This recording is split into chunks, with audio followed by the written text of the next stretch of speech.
My name is Lauren Hayes. I'm 34 years old. And the day I won full custody of my children was the same day a judge pulled me into a private room and said something that changed everything. The ruling was read. I had won. I should have felt relief.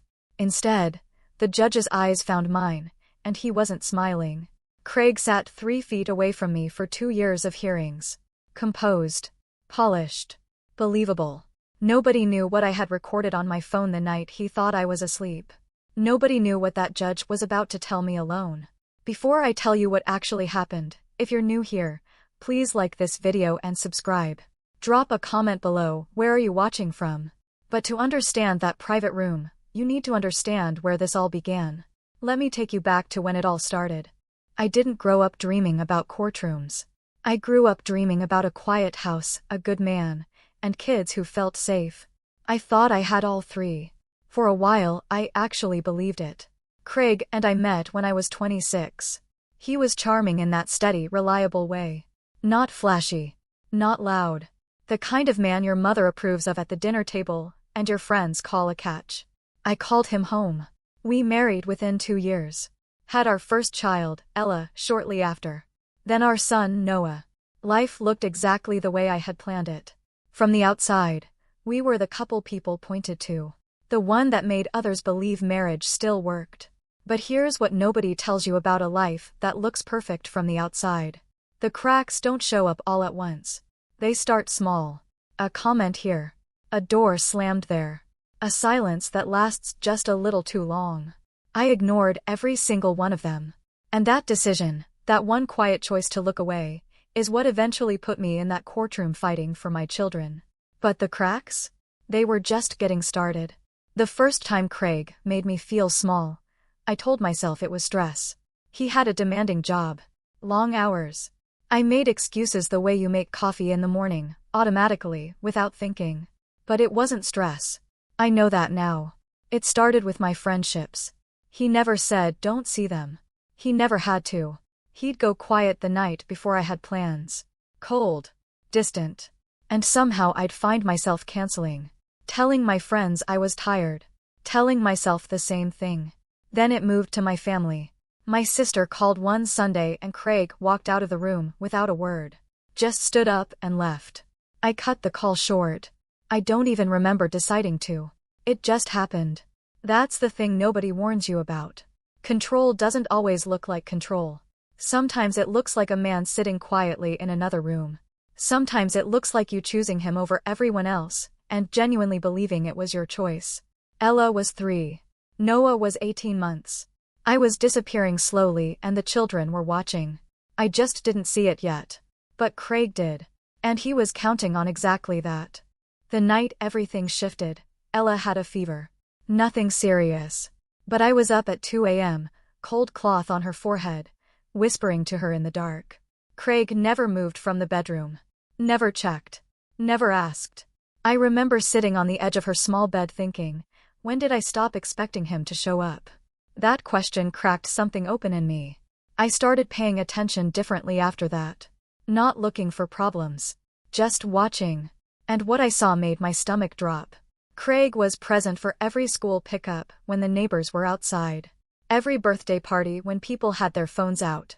Every moment that had an audience. But behind the front door, he was a ghost. He never helped Noah with his nightmares. Never noticed when Ella stopped eating her lunch. Never once asked me how I was, not in months. Maybe longer. I started keeping notes. Small ones. Dates, times, things he said, things he didn't do. I didn't know why at first.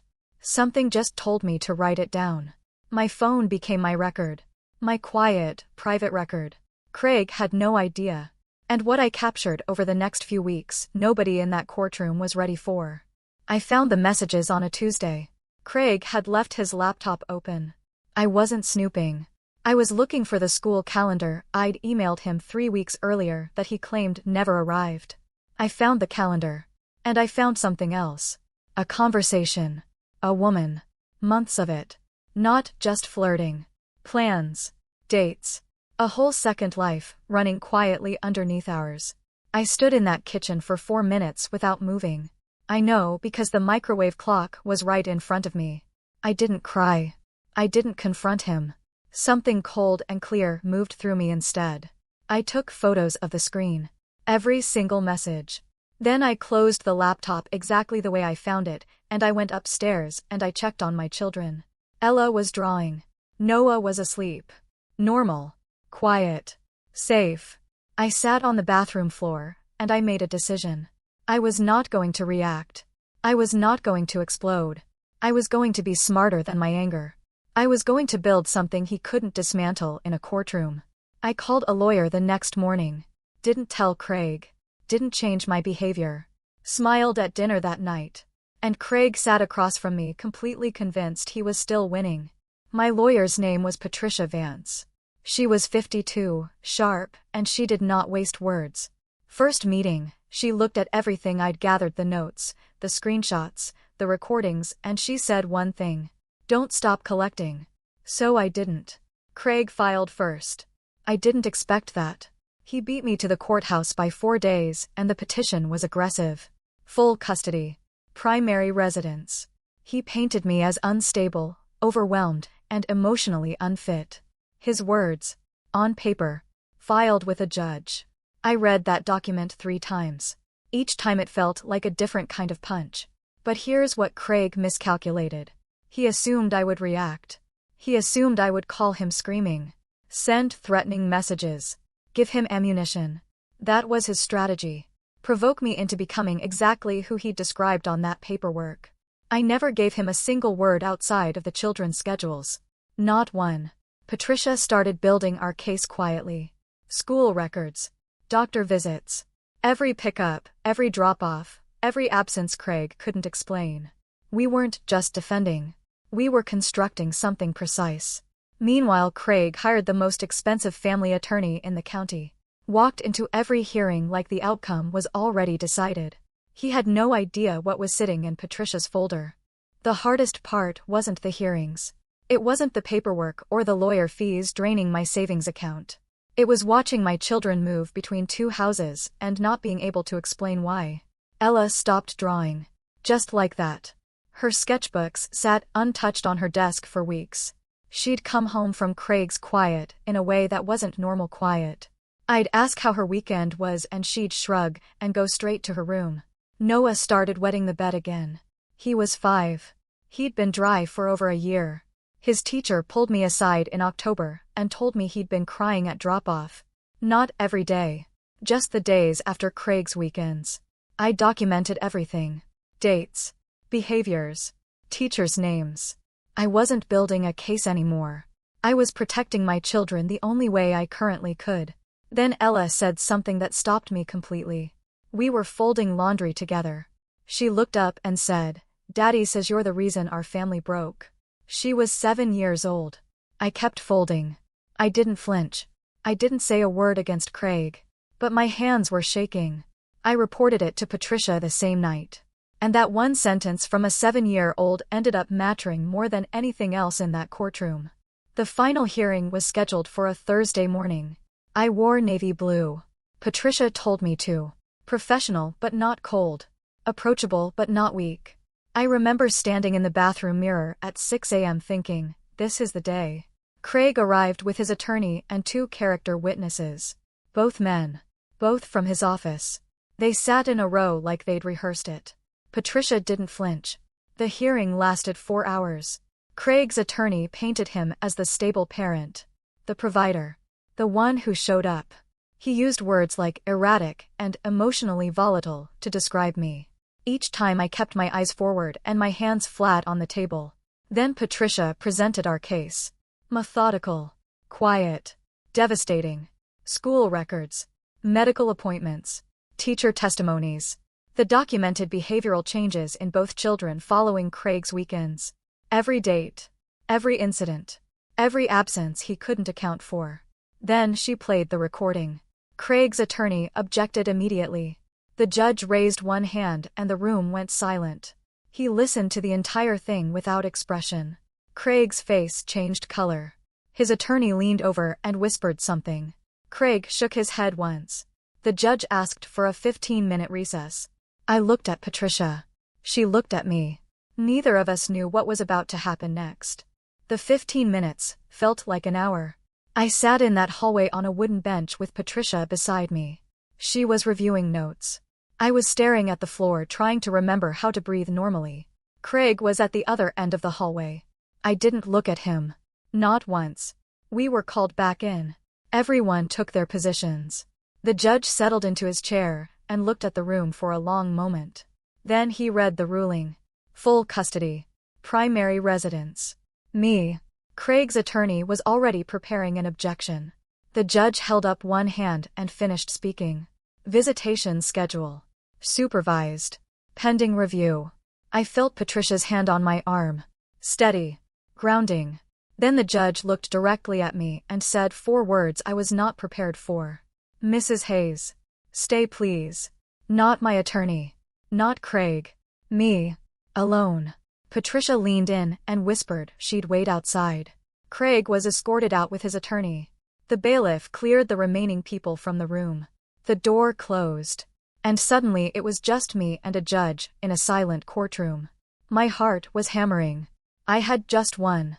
So why did this feel like the beginning of something else entirely? He folded his hands on the bench and looked at me carefully. And then he said something that made my blood run cold. He didn't waste time. Judges never do when the room is empty. He leaned forward slightly and said, Mrs. Hayes, what I'm about to tell you cannot leave this room as an official statement.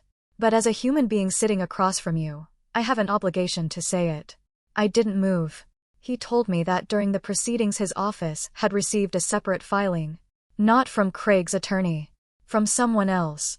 A third party who had submitted documentation claiming Craig had been transferring assets, bank accounts, property, moving things quietly into another name before the custody arrangement could affect any future divorce settlement. I hadn't even filed for divorce yet. Craig had already been preparing for it. The judge couldn't act on it directly in a custody ruling. It wasn't within the scope of the hearing. But he told me to get a forensic accountant before I filed anything. He told me to move carefully and quickly. He told me that what was in that filing suggested Craig had been planning his exit from our marriage long before I ever called Patricia. I sat completely still. Because suddenly everything made sense. The control. The isolation. The filing first. The aggressive custody claim. It was never about the children. It was about what he stood to lose financially if I had full custody and leverage. Craig wasn't fighting for Ella and Noah. He was protecting his money. I walked out of that courtroom differently than I walked in.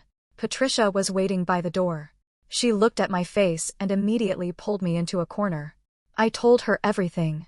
Every word the judge had said. She listened without interrupting.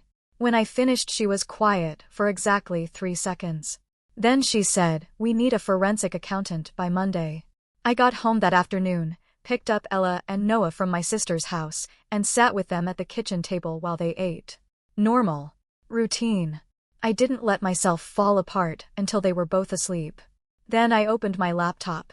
Craig had been meticulous. On the surface, everything looked clean. But Patricia's forensic accountant found the first discrepancy within 48 hours. A joint account quietly drained 8 months earlier. A property transferred to his brother's name 14 months ago. A business investment that existed on paper but had no traceable income. Layer after layer after layer. Craig hadn't just been hiding from our marriage. He'd been systematically dismantling our shared finances for over a year. While I was focused on the children. While I was collecting evidence. While I was surviving. He was moving money. I forwarded everything to Patricia. And what she filed next made Craig's expensive attorney go very, very quiet. Craig was served the new filing on a Wednesday morning. Patricia told me he called his attorney 4 times before noon. I know because his attorney called Patricia trying to negotiate. Suddenly Craig wanted to talk. Suddenly he was open to an agreement. Suddenly the man who had called me unstable on court paperwork was using words like amicable and reasonable. His attorney used the word collaborative twice in one phone call. Patricia told them we'd be in touch. She called me immediately after and said, "He's scared. That means we're exactly where we need to be." The forensic accountant's full report came back 10 days later. The numbers were significant.